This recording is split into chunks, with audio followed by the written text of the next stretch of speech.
Hello student, good morning student. आज हम इस वीडियो से हमारा नेक्स्ट चैप्टर जो है चैप्टर नंबर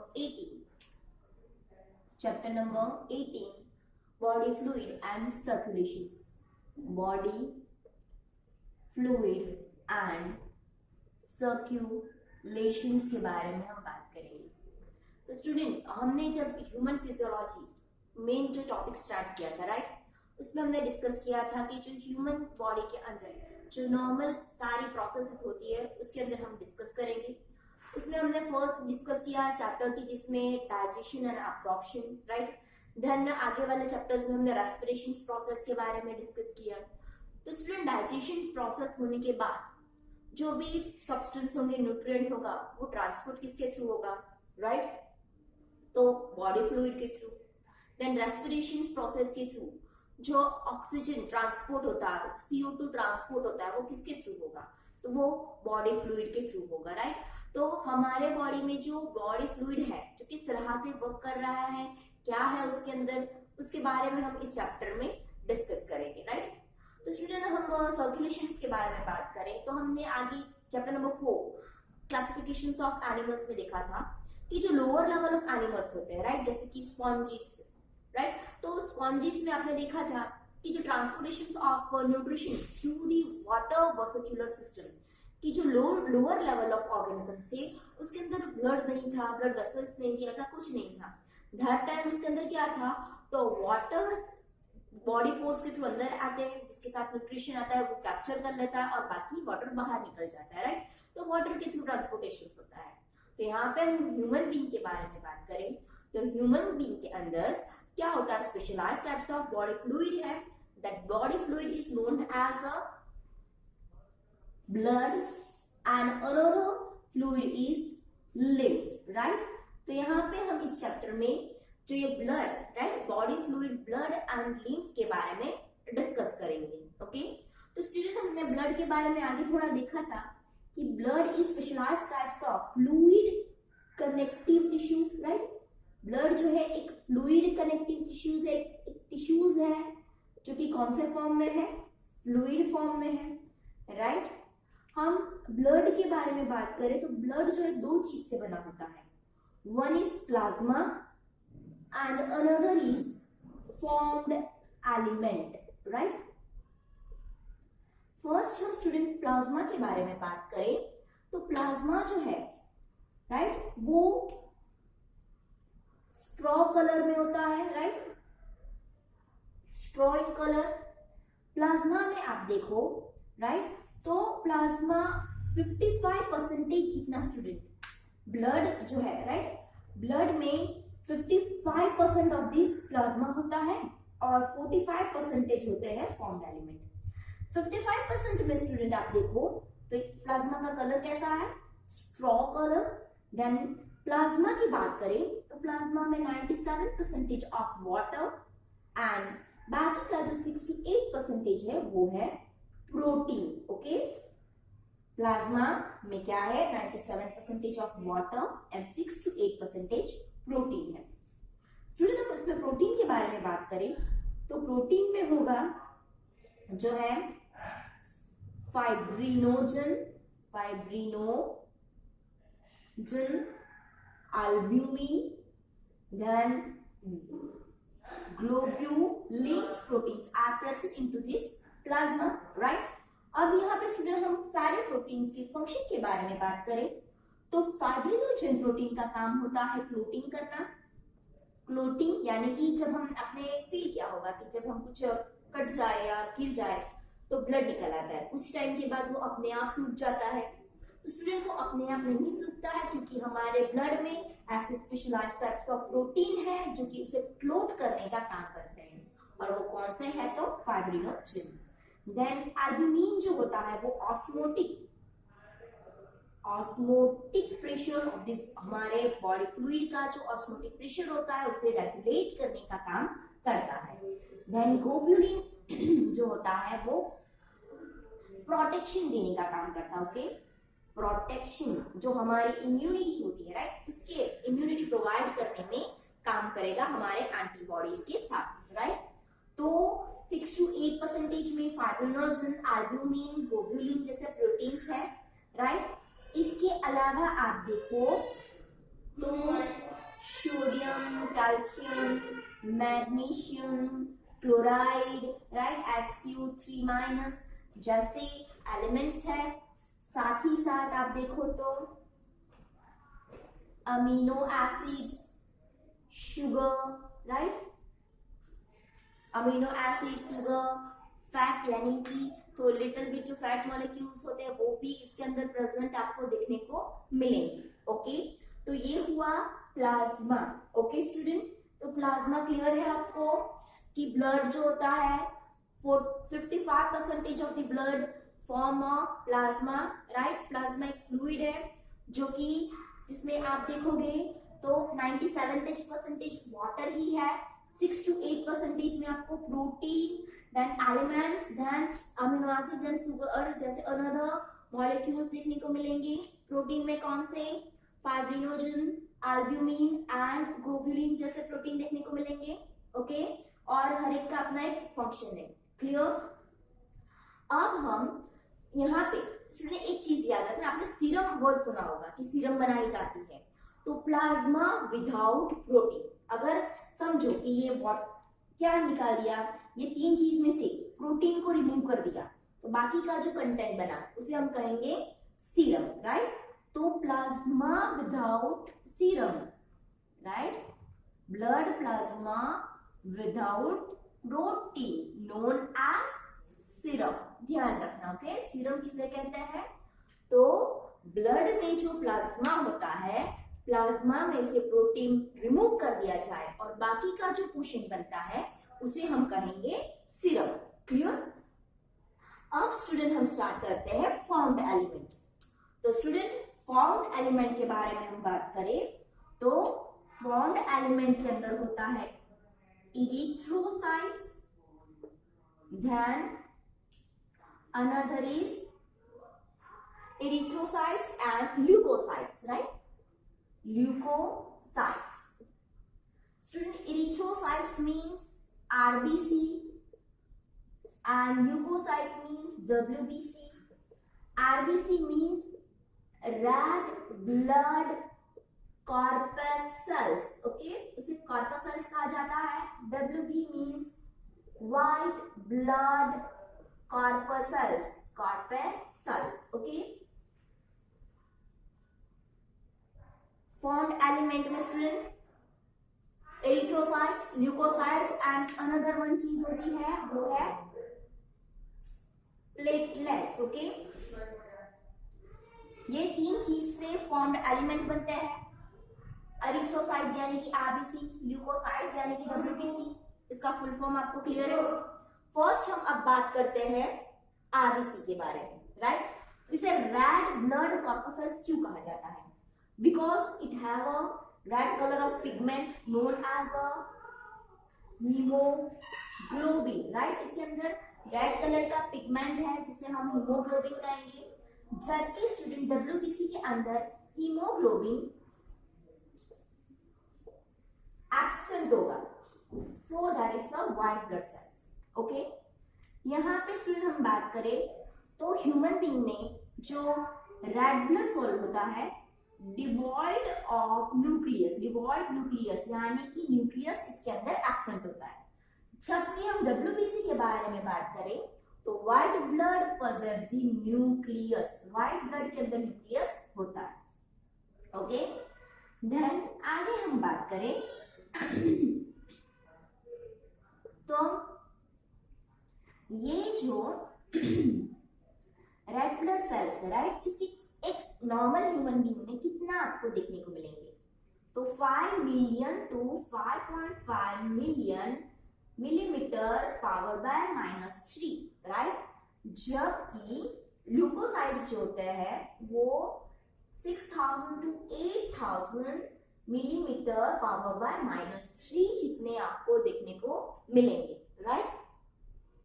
यहाँ पे ये स्टूडेंट नंबर्स ध्यान रखना, 5 millions to 5.5 millions, whereas leukocytes जो होते हैं वो 6000 to 8000 millimetre power by -3।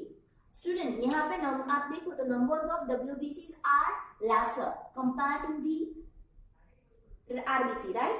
Student आपने देखा होगा कि अभी तो लेसर है, but some of the time जब हमें फीवर आता है, राइट, तो क्या होता है, तब आप जब हमारा ब्लड रिपोर्टिंग करवाते हो उसमें WBC के नंबर्स बढ़ जाते हैं। ऐसा क्यों? बिकॉज ऑफ WBCs के अंदर स्टूडेंट फर्दर टाइप्स आते हैं। WBC जो है फर्दर 2 टाइप्स में डिवाइड होता है, ओके, जैसे कि ग्रैन्युलोसाइट्स एंड एग्रैन्युलोसाइट्स, राइट, जिसमें student granulocytes divide into neutrophils, basophils and इओसिनोफाइल्स,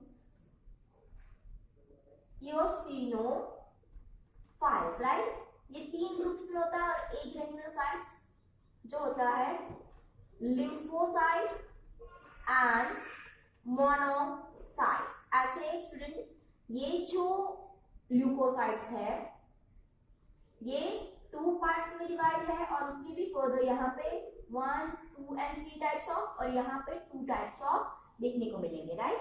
कि leukocytes divided into 2 types, granulocytes and agranulocytes. Agranulocytes further divide into neutrophils, basophils and eosinophiles. And here agranulocytes are further divided into lymphocytes and monocytes, right? तो यहाँ पे student ये जो cells है, right, तो ये lymphocytes and जो है वो पर्टिकुलरली हमारे बॉडी को प्रोटेक्शन देने का काम करेंगे। हमारे बॉडी के अंदर कुछ भी आउटर मटेरियल आता है तो उसके सामने फाइट करने का काम करेंगे। तो सडन हमें कुछ फीवर या कोई भी आउटर हमारे बॉडी के अंदर जब आ जाता है, हर टाइम क्या होगा, तो ये फाइट करने के लिए इसके नंबर्स बढ़ा देता है, ओके। आगे हम बात करें स्टूडेंट, तो इरिथ्रोसाइट्स के बारे में बात करें। इरिथ्रोसाइट्स जो होता है यानी कि रेड ब्लड सेल्स जो होता है, यहाँ पे हीमोग्लोबिन जो होता है वो क्या करेगा, तो वो इम्पोर्टेंटली वर्क करता है for the transportation of O2। हमने आगे देखा ना कि ऑक्सी हीमोग्लोबिन बनाता है, right. O2 react with the haemoglobin and form oxy haemoglobin, right. तो यहाँ पे हीमोग्लोबिन जो होता है वो ऑक्सी हीमोग्लोबिन, एक हीमोग्लोबिन 4 मॉलिक्यूल्स ऑफ ऑक्सीजन को कैरी करके ट्रांसपोर्ट करते हैं, राइट। तो यहाँ पे RBC जो होते हैं वो ट्रांसपोर्टेशन ऑफ O2 के लिए काम करेंगे। आगे हम बात करें स्टूडेंट, इरिथ्रोसाइट्स जो है, इरिथ्रोसाइट्स जो होते हैं वो अराइज होते हैं बोन मैरो में से, arise from the bone marrow. And student हमारे RBC जो होते हैं वो ओनली 120 डेज ही सर्वाइव करते हैं। Red blood cells survive only 120 days. 120 days के बाद वो डेड हो जाते हैं। और वो डेड कहाँ पे होते हैं, तो हमारे बॉडी में स्पैलन करके एक ऑर्गन है, राइट। हमारे बॉडी में स्पैलन करके हमारे चेस्ट रीजन में एक ऑर्गन्स रहता है, तो वो इसे हम कह सकते हैं कि yard, one kind of yard, कि बोन मैरो में जनरेट हुए 120 डेज, ट्रांसपोर्टेशन का काम जो भी है वो सारा काम किया, और उसके बाद स्पैलन में जाके वो खत्म हो जाते हैं, राइट। तो इस तरह से जो इरिथ्रोसाइट्स है वो वर्क करते हैं, ओके स्टूडेंट। यहाँ पे स्टूडेंट हमने हीमोग्लोबिन के बारे में बात की। तो स्टूडेंट आपको सबको पता है ना कि हम सब एक इंडिविजुअल में एक नॉर्मल लेवल ऑफ हीमोग्लोबिन होना चाहिए, राइट। तो एक नॉर्मल एडल्ट के अंदर 12 to 16 ग्राम ऑफ हीमोग्लोबिन पर 100 ml होना चाहिए, ओके। याद रखना कितना होना चाहिए, 12 to 16 ग्राम ऑफ हीमोग्लोबिन पर 100 ml ऑफ ब्लड, क्लियर। तो यहाँ पे पहले इरिथ्रोसाइट्स क्लियर है कि erythrocytes it's one kind of formed element, right. Erythrocytes इसका another name red blood corpuscles. Red blood corpuscles जो है, राइट, उसे रेड क्यों बोला गया है, तो हीमोग्लोबिन पिगमेंट की वजह से जो इसे रेड ब्लड कलर देता है। कितने ग्राम होना चाहिए हीमोग्लोबिन, तो 12 to 16 ग्राम पर 100 ml। Then red blood cell के पास न्यूक्लियस नहीं होता है। 5 million to 5.5 million millimetre power by -3 जितना होना चाहिए। ट्रांसपोर्टेशन ऑफ O2 का मेन फंक्शंस करेगा। अराइज होते हैं बोन मैरो में से, सर्वाइव करते हैं 120 डेज एंड कहाँ पे जाके डेड होते हैं, तो स्पेलन के अंदर जाके डेड होते हैं। ओके, तो यहाँ पे इरिथ्रोसाइट्स क्लियर है। अब स्टूडेंट हम आते हैं ल्यूकोसाइट्स के ऊपर। तो ल्यूकोसाइट्स को बोला जाता है white blood cells because it have क्या होगा, तो यहाँ पे एब्सेंस ऑफ हीमोग्लोबिन है, न्यूक्लियस प्रेजेंट है, राइट। नॉर्मल कितने नंबर्स में होना चाहिए, तो 6000 to 8000 millimetre power by -3, right. यहाँ पे ल्यूकोसाइट्स के स्टूडेंट दो टाइप्स है, granulocytes and agranulocytes, right. Student यहाँ पे जो ये डिफर न्यूट्रोफाइल्स, बेसोफाइल्स, इओसिनोफाइल्स, ये जो सारे सेल्स है, तो सेल्स के अंदर जो न्यूक्लियस होता है उसका स्ट्रक्चर्स आपको सब में डिफर देखने को मिलेगा, राइट। जैसे कि हम बात करें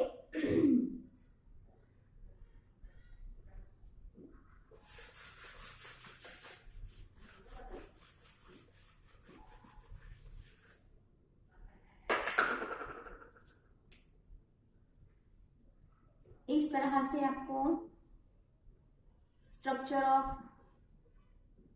इओसिनोफाइल्स का देखने को मिलेगा। देन बेसोफाइल्स के अंदर आपको प्रॉपर कुछ बेसोफाइल्स, देन न्यूट्रोफाइल्स के बारे में आप बात करो तो इस तरह से आपको, जब आप स्टूडेंट न्यूट्रोफाइल्स, राइट, ऐसे सेल स्ट्रक्चर्स आपको देखने को मिलेंगे। देन मोनोसाइट्स में भी आपको इस तरह से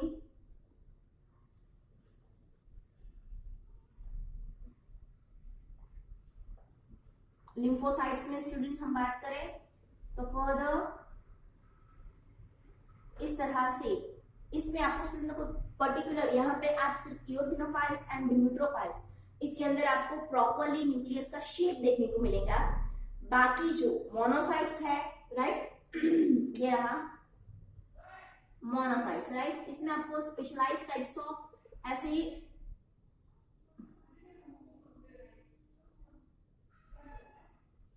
B cells and T cells, right.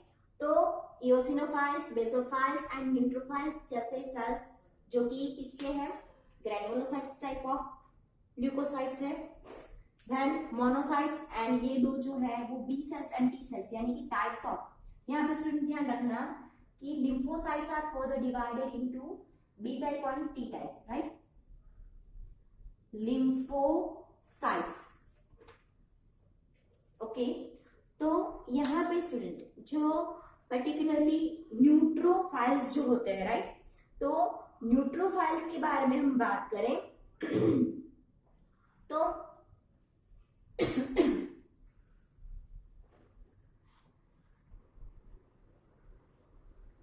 Student हम यहाँ पे बात कर रहे थे कि टाइप्स ऑफ ग्रैन्युलोसाइट्स में न्यूट्रोफाइल्स जो है, राइट, तो न्यूट्रोफाइल्स जो सेल्स है वो most abundant cell into the leukocytes, कि ल्यूकोसाइट्स के अंदर सबसे ज्यादा जो नंबर्स में आपको देखने को मिलेंगे वो न्यूट्रोफाइल्स है, राइट। बेसोफाइल्स जो है वो आपको 0.5 to 1% देखने को मिलेंगे। यहाँ पे स्टूडेंट बेसोफाइल्स जो है, basophils importantly work for the inflammatory reactions, inflammatory reactions का काम करेगा, जो कि हिपारिन, सारोटी एंड हिस्टामाइन जैसे सब्सटेंस को सिक्रीट करता है, राइट। कि हमारे बॉडी में जो ल्यूकोसाइट्स है, राइट, ल्यूकोसाइट्स में हमने दो टाइप देखे स्टूडेंट, ग्रैन्युलो, ए ग्रैन्युलो। ग्रैन्युलो में न्यूट्रोफाइल्स, बेसोफाइल्स एंड इओसिनोफाइल्स। स्टूडेंट ये जो थ्री टाइप्स है ना, बेसिस ऑफ डाई, यहाँ पे acidic, basic and neutral dye से जो स्टेन होते हैं उसके बेसिस पे ही इसके 18 टाइप्स है। Neutrophils most abundant cell in this, right, वो सबसे ज्यादा 60 to 65% याद रखना, एमसीक्यू पॉइंट ऑफ इंपॉर्टेंट है, ओके। बेसोफाइल्स जो कि इंफ्लामेटरी रिएक्शंस देता है, कौन सा substance, heparin, histamine and serotonin का सिक्रेशन करता है, राइट। यहाँ पे स्टूडेंट जो है phagocytic cells, as a phagocytic cells के बारे में हम बात करें तो न्यूट्रोफाइल्स एंड मोनोसाइट्स, राइट, कि ग्रैन्युलोसाइट में से जो न्यूट्रोफाइल्स है और एक ग्रैन्युलोसाइट्स में से जो मोनोसाइट्स है, ये दोनों act as a phagocytic cell. Phagocytic cell यानी कि आपको पता है ना कि अमीबा फैगोसाइटिक प्रोसेस करता है, यानी कि क्या, अपना फूड को एब्जॉर्ब कर देता है, उसका डाइजेशन कर लेता है, राइट। तो उसी तरह से हमारे बॉडी के अंदर कुछ अनयूज्ड अनसर्टेन एंटर हो जाए, दैट काइंड ऑफ ये न्यूट्रोफाइल्स एंड मोनोसाइट्स क्या करते हैं, उसे एब्जॉर्ब करते हैं, डाइजेस्ट करते हैं और खत्म कर देते हैं, राइट। तो कौन से है फैगोसाइटिक सेल्स, तो remember these things, neutrophils and monocytes act as a phagocytic cell, clear। अब स्टूडेंट हम आगे बात करें तो याद रखना ये जो लिम्फोसाइटिक सेल्स है, राइट, लिम्फेटिक, यहाँ पे हमने न्यूट्रोफाइल्स के बारे में बात की, बेसोफाइल्स के बारे में बात की, इओसिनोफाइल्स के बारे में बात की। अब हम बात करते हैं लिम्फेटिक सेल्स के बारे में, तो वो B and T type of cells है, right, B cells and T cells. ये जो हमारे सेल है इसे हम कह सकते हैं कि एंटीबॉडीज, हमारे बॉडी को जो प्रोटेक्शन देने का काम करता है वो है, राइट, कि हमारी बॉडी में कुछ भी वायरस आया, बैक्टीरिया आया, तुरंत क्या होगा, तो टी सेल्स क्या करता है, टी सेल्स एक्टिवेट करके बी सेल को हेल्प करते हैं और ये दोनों हमारे बॉडी में फाइट का काम करते हैं, ओके। अब आगे हम बात करते हैं तो फॉर्म्ड एलिमेंट में हमने इरिथ्रोसाइट्स के बारे में देखा, ल्यूकोसाइट्स के बारे में बात देखा, अब last one is platelets, right. तो स्टूडेंट हम प्लेटलेट्स के बारे में बात करें तो प्लेटलेट्स जो है, राइट, ऑफ कोर्स हमने आगे देखा कि प्लेटलेट्स का काम क्या है, तो प्लेटलेट का काम होता है क्लोटिंग का, ब्लड्स को क्या करते हैं, क्लॉट कर देते हैं, राइट। तो प्लेटलेट्स स्टूडेंट पहले तो अराइज कहां से होती है, तो बोन मेरो में से ही अराइज होगी। Platelets arise from the bone marrow, megakaryocytic cells में से, राइट, कि बोन में स्पेशलाइज्ड टाइप्स ऑफ सेल है student, that is known as a megakaryocytic cells, वहां से प्लेटलेट्स अराइज होती है, राइट। अब ये जो प्लेटलेट्स है वो क्या करते हैं, तो नॉर्मली समझो कि आपकी ब्लड वेसल्स हैं, यहाँ पे लीकेज हुआ तो ये प्लेटलेट्स जो है वो यहाँ पे आके ब्लॉक कर देती है, प्रोटीन फाइब्रिनोजन इसे बंद करने का काम करेगा, राइट। और इस तरह से ये प्लेटलेट्स फॉर्म यानी कि वर्क करती है, ओके स्टूडेंट।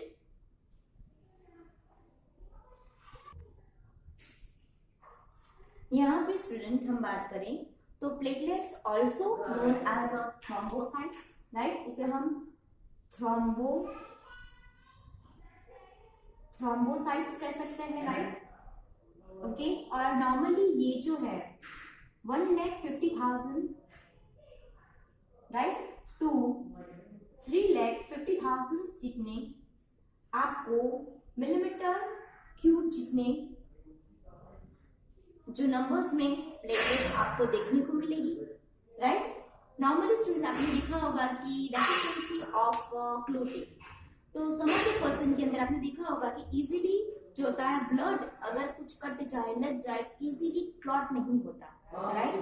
तो वो क्यों, बिकॉज ऑफ यहाँ पे क्या होता है, तो प्लेटलेट्स जो है वो प्रॉपरली वर्क नहीं करते हैं, ऐसी सिचुएशंस में ही ब्लड क्लॉट नहीं होता है।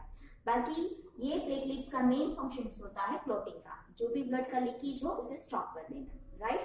तो यहाँ पे थर्ड फॉर्म्ड एलिमेंट न्यूक्लियर की प्लेटलेट्स जो है also known as thrombocytes arise from the bone marrow specialized cell of megakaryocytic cells, right. इसके नंबर्स और उसका फंक्शन, राइट। आज हमने स्टूडेंट ब्लड के जो कॉम्पोजिशंस है उसके बारे में डिस्कस किया, right. Each and everything is very important for the MCQ, so हर एक चीज को अच्छे से समझना, ओके। Thank you.